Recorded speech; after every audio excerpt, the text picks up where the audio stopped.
Hello students, chemistry के online class में आपका स्वागत है। फिनाल की रासायनिक क्रिया लेसन नंबर 6 में बच्चा पार्टी हमारा आज का टॉपिक क्या है? राइमर टीमेन अभिक्रिया। राइमर टीमेन अभिक्रिया बहुत ही आईएमपी अभिक्रिया और इसे ऑब्जेक्टिव एग्जामों में भी बहुत पूछा जाता है और 12th के एग्जाम में भी पूछा जाता है। तो पहले हम 12th के स्टूडेंट के लिए पढ़ेंगे और फिर नीट और जेईई के स्टूडेंट के लिए पढ़ेंगे। तो चलिए शुरू करते हैं। तो क्या होता है? फिनाल की अभिक्रिया क्लोरोफॉर्म और कास्टिक सोडा के साथ 60 से 70 डिग्री सेल्सियस ताप पर कराने पर सैलिसिलैल्डिहाइड बनता है। अब इसमें होता कैसे? तो देखो यहाँ पर कितने सोडियम है? 3 और 3 क्लोरीन भी दिख रहे हैं। तो यहाँ लिखो Na कितनी बार? 3 बार। और लिखो Cl धातु और हेलोजन हमेशा आपस में क्रिया करते हैं, या ध्यान ही रखो। तो NaCl कितनी बार बने? 3 बार। तो हमने लिख दिया 3 NaCl। अब हमारे पास कितने OH बचे? 3 Na जाने पर हमारे पास 3 OH के मॉलिक्यूल बने। तो यहाँ पे देखो H है, यहाँ पे भी H है, तो 2 H मिल रहे हैं हमें। तो यहाँ जोड़ो H और यहाँ जोड़ो H। क्या मिला हमारे पास? 2 H2O। तो हमने यहाँ लिख दिया 3 लिख रखा है, 2 कर देते हैं। तो 2 H2O मिल गए। अब हमारे OH का कितना मॉलिक्यूल बचा? 1। अब जो हम फिनॉल ले रहे हैं तो हम इसको देखते हैं। यहाँ पे बचा है O, फिनॉक्साइड आयन बचा है, और यहाँ पर 3 क्लोरीन चले गए तो यहाँ CH बचा है। CH नहीं बचा, सॉरी, ये तो पानी बनाने में चला गया ना। तो यहाँ पे क्या बचा? सिर्फ C बचा है। तो हम यहाँ लिख देते C। यहाँ पे क्या बचा है? OH। तो इसको उल्टा करके लिख देते CHO। तो क्या बना? सैलिसिलैल्डिहाइड बना कि नहीं? ये तो 12th वालों के हिसाब से कि आप इस तरह से देख सकते हैं। ये कोई मैकेनिज्म तो है नहीं, ये हमने सिर्फ समझने के लिए, बैलेंस करने के लिए इस तरह से तो एक बार फिर से 12th के हिसाब से पहले देख लेते हैं। फिनाल की अभिक्रिया क्लोरोफॉर्म और कास्टिक सोडा के साथ 60 से 70 डिग्री सेल्सियस ताप पर कराने पर सैलिसिलैल्डिहाइड बनता है। तो ये हो गई। अब क्या होता है? नीट और जेईई के एग्जाम के लिए क्या होता है? आपको इसे अच्छे से याद करना चाहिए। ऐसे तो राइमर टीमेन अभिक्रिया में मैक्सिमम क्वेश्चन जो होते हैं वो डायरेक्ट पूछे जाते हैं। कैसे? फिनाल की अभिक्रिया क्लोरोफॉर्म और कास्टिक सोडा के साथ कराएंगे तो क्या बनेगा? तो क्या बनेगा राधा दीदी? सैलिसिलैल्डिहाइड बनेगा। ऐसा भी पूछ सकते हैं क्या होगा यदि क्लोरोफॉर्म और फिनाल की रासायनिक क्रिया की जाए? तो उत्तर क्या आएगा बच्चा पार्टी? सैलिसिलैल्डिहाइड बनेगा। और ऐसा पूछ ले बाल गोपालों की राइमर टीमेन अभिक्रिया में क्या प्रोडक्ट मिलता है? सैलिसिलैल्डिहाइड। ऐसा भी डायरेक्ट पूछ सकते हैं कि सैलिसिलैल्डिहाइड किस अभिक्रिया में बनता है? तो राइमर टीमेन अभिक्रिया में बनता है। तो ये तो हो गया। अब क्या होता है? हमें एक बात और ध्यान रखना चाहिए कि कभी पूछ ले कि जो एल्डिहाइड ग्रुप है वो आर्थो पोजीशन पे ही क्यों जुड़ा है? तो हमने फिनाल के बेसिक कॉन्सेप्ट में पढ़ा तो था। क्या पढ़ा था? कि जब भी यहाँ पे OH होता है, अगर ये आर्थो कंपाउंड यहाँ पे जुड़ेगा CH+O, इसको इधर लिख देते हैं OH, इस तरह से लिख देते हैं। तो यहाँ किसकी बॉन्डिंग हो रही? हाइड्रोजन, इंट्रामॉलिक्यूलर हाइड्रोजन बॉन्ड बन सकता है कि नहीं बन सकता है? और जब भी फिनॉल में क्या होता है? इंट्रामॉलिक्यूलर हाइड्रोजन बॉन्ड बनने का चांस होता है, तो वो कौन से समूह को कहाँ पे जोड़ता है? आर्थो पोजीशन पे, नहीं तो फिर पैरा पर ही जुड़ता है। ये हम पढ़ चुके हैं। तो ये तो क्लियर हो गया कि CHO ग्रुप आर्थो पर क्यों जुड़ा है। अब इसका पढ़ते हैं मैकेनिज्म। और मैकेनिज्म क्यों पढ़ना चाहिए? क्योंकि हम इतनी बड़ी एग्जाम दे रहे हैं, नीट की, जेईई की, एम्स की, तो आपको किसी भी अभिक्रिया का मैकेनिज्म थोड़ा बहुत पढ़ लेंगे तो हमें क्या होता है? वो अभिक्रिया जो होती है हम फुल डिटेल में पढ़ लेते हैं या विस्तृत उसका अध्ययन कर लेते हैं। और जब हम ज़्यादा पढ़ते हैं तो हमें छोटी छोटी बारीकियाँ पता चल जाती है, और इस तरह से क्या होता है? हम फिर भूलते नहीं और हमें अच्छे से याद होता है। तो थोड़ा बहुत हमें पढ़ लेना चाहिए। ठीक है, तो अब इसका देखते हैं मैकेनिज्म। हाँ, तो बाल गोपालों के बाद राधा रानियों, अब देखते हैं इसकी क्रिया विधि। अब हमने लिख दिया पूरा मैकेनिज्म, अब हम इसको समझते हैं। सबसे पहले क्या होता है? क्लोरोफॉर्म होता है, और क्लोरोफॉर्म की क्रिया होती है NaOH के साथ। तो हम आपके समझने के लिए कॉर्नर में थोड़ा सा लिख देते हैं कि राइमर टीमेन अभिक्रिया में क्या क्या लगता है। तो फर्स्ट ऑफ ऑल इसमें लगता है फिनॉल। तो यहाँ छोटा सा बना देते हैं फिनॉल OH, प्लस इसमें लगते हैं क्लोरोफॉर्म का मॉलिक्यूल CHCl3, प्लस इसमें लगते हैं 3 NaOH के मॉलिक्यूल।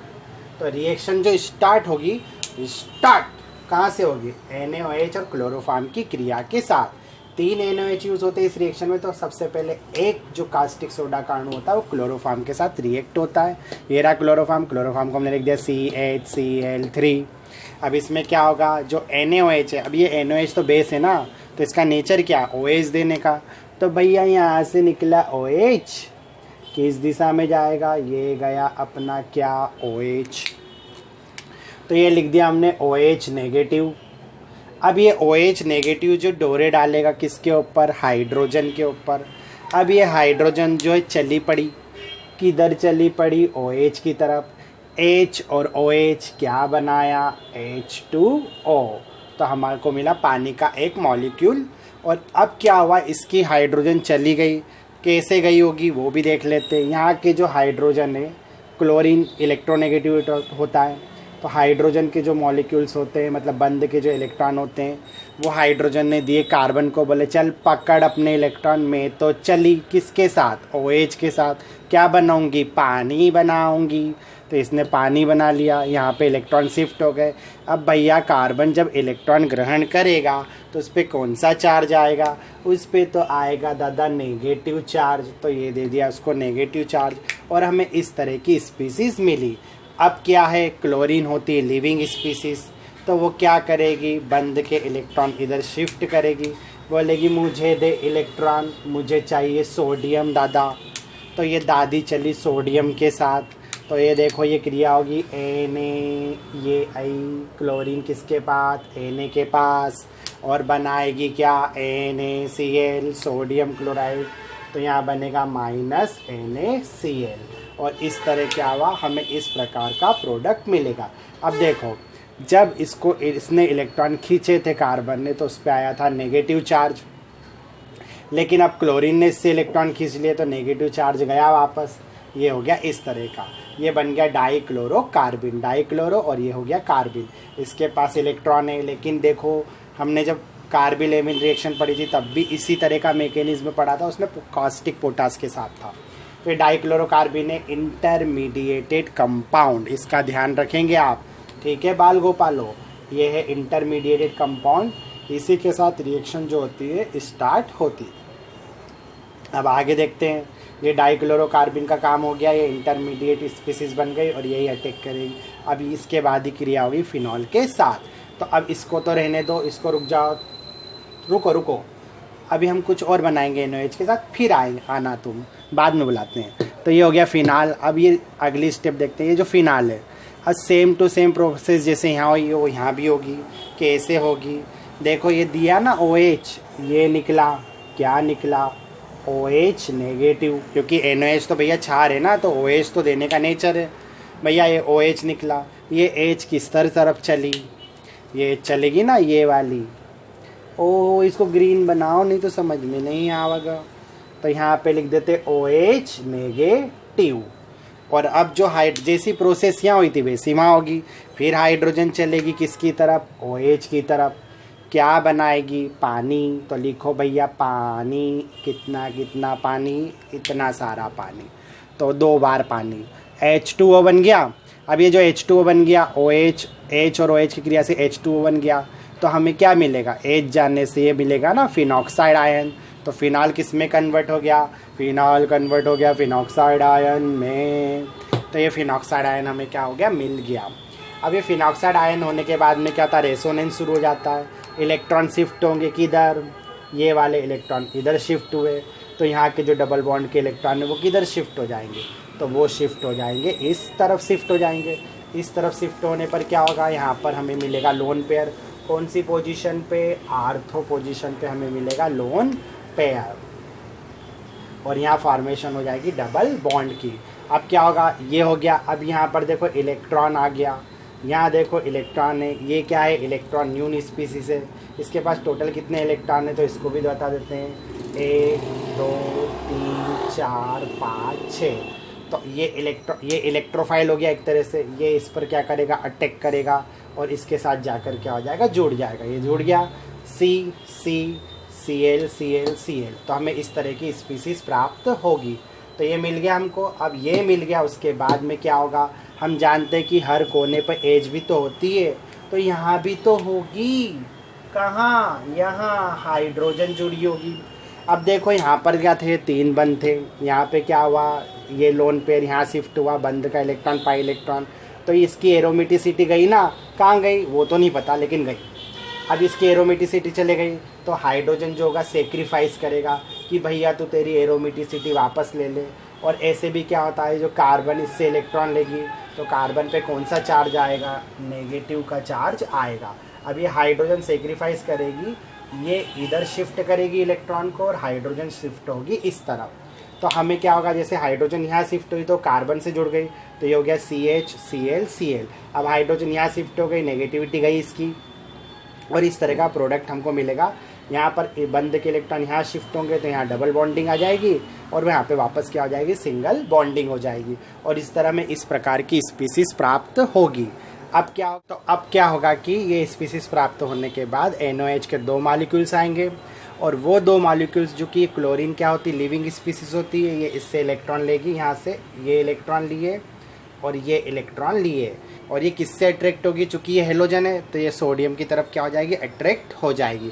तो ये चलेगी सोडियम की तरफ, तो इसको ले चलते भैया, चलो चलो चलो चलो सोडियम की तरफ चलो, और क्या बनाएगी, और बनाएगी NaCl। तो हमें कितने NaCl प्राप्त होंगे, 2 NaCl हमें प्राप्त होंगे, सोडियम क्लोराइड के मॉलिक्यूल। बदले में क्या होगा, बदले में ये होगा कि जो OH के मॉलिक्यूल्स है वो किस तरफ मूव करेंगे, उस पोजीशन पे जुड़ने के लिए जहाँ से क्लोरीन निकल रही है। तो क्या होगा कि क्लोरीन जो है वो Na से क्रिया करने, इससे इलेक्ट्रॉन लिए, इससे इलेक्ट्रॉन लिए, क्लोरीन चली, Na के पास NaCl बने, 2 Na 2 Cl 2 NaCl बन गया। OH क्या करे, रिप्लेस करी क्लोरीन को, क्लोरीन हटे तो यहाँ पे क्या लग गया, OH, और हमें इस प्रकार की स्पीसीज प्राप्त हो जाती है। उसके बाद क्या होगा कि एक कार्बन पर 2 हाइड्रोक्सिल ग्रुप जो रहते हैं वो ज़्यादा स्टेबल नहीं होते हैं, इस वजह से क्या होगा, इस मॉलिक्यूल्स में जल का अणु निकलेगा। ये दिख रहा है आपको H2O, आराम से दिख रहा है बिल्कुल। तो यहाँ पे होगा -H2O, तो हम लिख देते हैं -H2O। अब ये H2O का मॉलिक्यूल जैसे ही निकलेगा इसमें से, तो यहाँ पे बचा CHO, तो लिख दिया CHO। एल्डिहाइड ग्रुप कहाँ जुड़ा, आर्थो पोजीशन पे आके जुड़ा। अब तो सेलिसल्डिहाइड बनाने के बिल्कुल हम क्या पहुँच चुके, करीब पहुँच चुके, नियर बिल्कुल। क्या होगा, अब सिर्फ प्रोटॉनेशन तो कराना है, प्रोटॉनीकरण करा दो, प्रोटॉन से इसकी रिएक्शन करा दो, यहाँ पर क्या जुड़ जाएगा, H आके जुड़ जाएगा, और इस तरह हमें सेलिसल्डिहाइड प्राप्त होगा। तो ये था सिंपल सा मैकेनिज्म फिनॉल की रासायनिक अभिक्रिया में रीमर-टिमेन रिएक्शन का। हाँ तो बच्चा पार्टी, इस पूरी रिएक्शन के मैकेनिज्म को एक बार जल्दी से रिवाइज कर लेते हैं। यहाँ पर क्या हुआ, NOH का मॉलिक्यूल सबसे पहले आया, उसने OH को क्या करा, रिलीज करा। OH गई इस हाइड्रोजन के पास, हाइड्रोजन ने कार्बन को ला, अपने इलेक्ट्रॉन ले, और वह H और OH ने क्रिया करी और H2O बना लिया। अब यहाँ पर इलेक्ट्रॉन मिलने से नेगेटिव हो गई, लेकिन क्लोरीन होती है लिविंग स्पीसीज, इसने बंद से इलेक्ट्रॉन लिए क्योंकि ये Na की तरफ अट्रैक्ट हो रही थी, इन दोनों ने क्रिया करी, NaCl बनाया। अब यहाँ पर क्या हुआ था, इलेक्ट्रॉन मिलने से नेगेटिव आ गया, इलेक्ट्रॉन जाने से फिर से नेगेटिव चार्ज हट गया, और हमें मिला डाइक्लोरोकार्बन, जो इसकी इंटरमीडिएट स्पीसीज है और यही रिएक्शन को स्टार्ट करवाती है। उसके बाद क्या हुआ कि यहाँ पर क्या हुआ, ये तो पूरा एक ख़त्म हो गया पार्ट। अब उसके बाद हम OH की क्रिया देखते हैं। सेम NOH ने इसके साथ भी, फिनॉल के साथ भी ये करा जो क्लोरोफॉर्म के साथ करा था। NOH ने OH रिलीज़ करा, H ने क्या करा, H और OH अट्रैक्ट हुए, क्या बनाया, H2O, ये कन्वर्ट हो गया फिनॉक्साइड आयन में। फिनॉक्साइड आयन के बाद क्या हुआ, यहाँ का इलेक्ट्रॉन गया यहाँ, और यहाँ का इलेक्ट्रॉन शिफ्ट हुआ यहाँ, तो यहाँ पर क्या हुआ, इलेक्ट्रॉन की डेंसिटी आर्थो पोजीशन पे बढ़ गई।